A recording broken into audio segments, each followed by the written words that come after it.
Hey everybody, I'm Robert Donovan. Welcome to this episode of Not Trekonomics. If you were required by law to spend 8 or more hours per day and go into a building, some of which might feature armed guards, where you're ordered to do work against your will without pay and have no right to refuse, you have to move from room to room at the sound of a bell and stay there until the next bell sounds, and leaving the premises without permission can get you arrested. What would you call such a place? Prison? Mental institution? How about a U.S. K-12 public school? Yup, that's what I was referring to. It's known as the Prussian model, and it was designed to be an assembly line intended to turn out minimally curious, unimaginative, conformist factory workers trained to do simple, repetitive push-button tasks and whose academic goals center around passing tests and getting good grades, whose career goals and economic well-being revolve around getting promoted in the company for which they work, and whose main ambition is using their wages to buy consumer goods and houses. It mightily promotes the idea that memorization and mindless regurgitation of facts to pass a test rather than independent, reasoned thought to solve your own problems is the key to success in life, and that you're a failure if you don't outperform other students in this endeavor. And things like curiosity, innovation, and the independent acquisition of knowledge of any value outside the classroom are all heavily discouraged, if not banned outright. At least they were when I went to school. Moreover, they teach blind, obedient acceptance of authority without question, comment, or inquiry. Subjects are artificially and arbitrarily separated, which makes seeing the interconnections and applications between them difficult to grasp, and has a tendency to make even interesting stuff like science and electronics or woodshop boring rather than fun and engaging. And after a set amount of time, of course, spent on each subject, the whole class moves on, and that's regardless of how well the students have understood the material or mastered the skills covered, which pretty much guarantees a lack of economically valuable skills with which to make a living for the vast majority of graduates. And the need to pursue higher education becomes a must at that point. If you, like me, hated school, however hard you tried to adapt to fit in, well, maybe you were even told there was something wrong with you, maybe even diagnosed with ADHD, OCD, or some such. That didn't get into fashion until after I got out of school, but right after I got out of the Navy, that really got into vogue, and it drove people. I don't blame parents for getting driven a little nuts over it. Well, guess what? All of those ADHD, OCD, and uncomfortable feelings you had in school are all the perfectly normal reaction to forced incarceration, which basically is what school is, or at least has become in the United States. Now compare that with Star Trek, where replicators and holodecks in particular, enable immersive study and deliberate practice of any skill or subject you want in realistic training environments, granted now.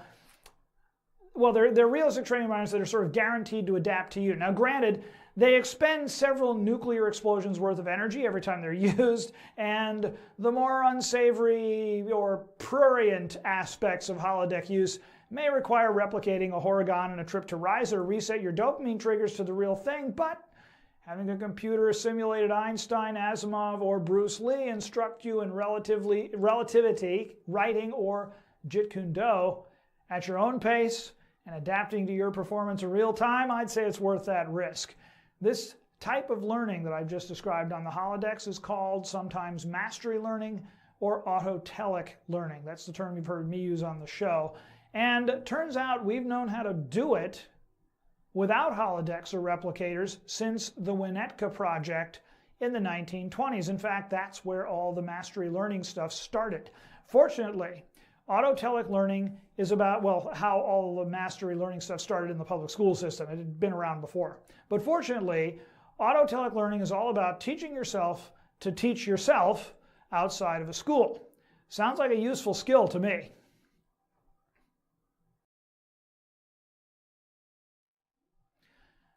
All right, up to now in this show, I've concentrated on reducing the amount of money you need to earn to pull your own weight first and save, on reduction, minimalism, simplicity, empiricism.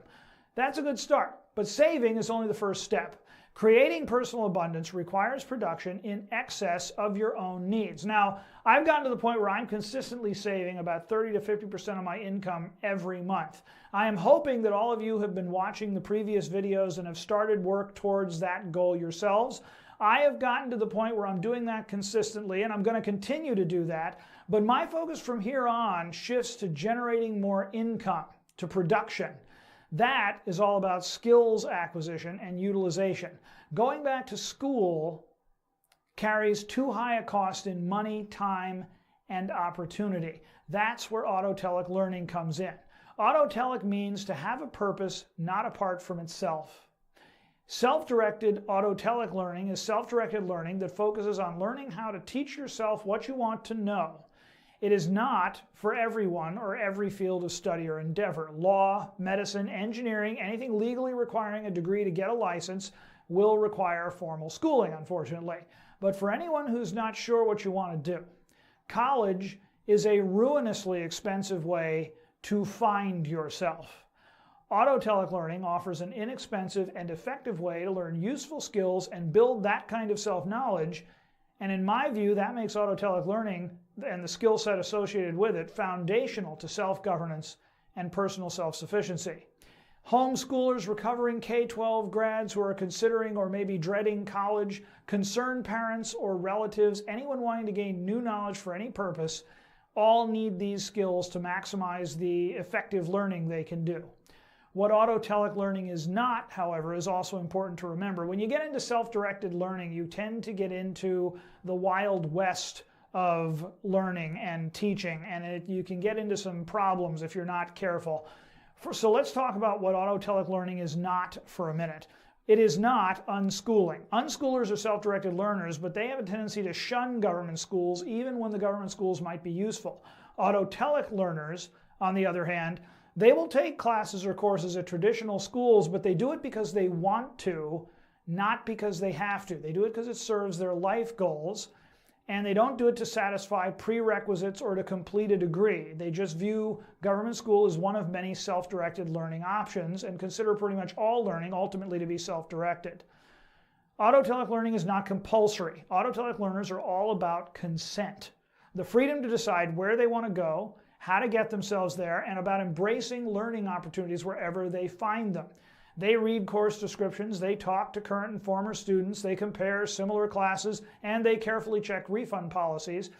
They always reserve the right to walk away the moment they start being told to give up or subordinate their passions and their interests and their goals to someone else's goals or decisions about their lives and educational paths. Autotelic learning is not all solo. Autotelic learners make it their mission to find learning opportunities wherever and whenever possible, and they're not afraid to ask for help, find coaches and mentors, and seek expert advice and instruction wherever they can. Autotelic learning is also not easy. Self-directed learning may seem easier to some people because it offers a chance to pursue your real passions. Autotelic learning is highly rewarding, but make no mistake, it's every bit as hard or harder than a traditional school. Expect to volunteer for long hours at hard jobs for little money to get the learning opportunities you want. Moping around or giving up in the face of difficulty or setbacks or unfamiliar situations, come to think of it, doesn't cut it either. Autotelics treat these things as signals to ask to do different or additional workplace tasks, find other jobs, or create a business or other project that furthers learning on their terms. In other words, they take it as a signal to start doing more work, not less. So let's talk about what a personal Autotelic learning strategy would look like if you're actually doing this. There is an excellent site by a guy named Blake Boles. It's a blog called Zero Tuition College. You can Google it. I've got a link below, but you can Google it. And in that, he talks about a self-directed learning strategy. And it has these features. Know the things that give your life deep purpose and meaning and what you have always wanted. What have you always wanted to know or been curious about? Start your Autotelic learning exploration there. Second, create big projects as study assignments for yourself, and then Google, read, find or offer internships, start a business, practice any skills you need to complete your project. Try it on your own first, see what you can do, and then seek help if you need it.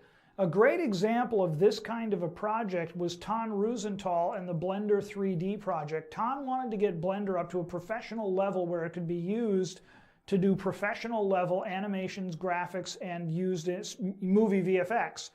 He knew that he needed to actually do a real movie for that, so that's why he created the Open Movie Project, and that gave us Elephant Dreams, Big Buck Bunny, Sintel, and Tears of Steel. And every one of those movies was used to develop some aspect of Blender that made it more professionally, on a more professional level.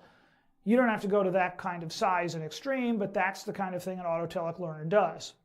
Third, create and spread value for others. You want to chronicle your journey as you start learning, volunteer, get employed, sell your work, all this stuff. You want to kind of keep a blog, keep a journal of some kind.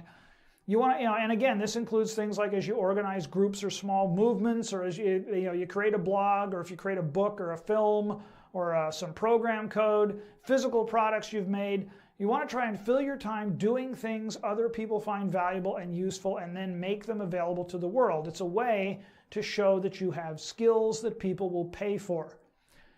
Fourth, you want to ask for help and support, guidance from mentors or friends, peers, and if you're a little younger, maybe other adults. You want to try and make some new friends as passionate about what you're doing as you are. Join some clubs, join some user groups, right? Ask those people to keep you accountable so that you'll constantly be moving forward. Last thing, well, not the last thing, a couple of things you want to do, but the big thing you want to do is build an online portfolio that tells the story of your achievements and setbacks and how you overcame them. Think best of reel for step 3 above.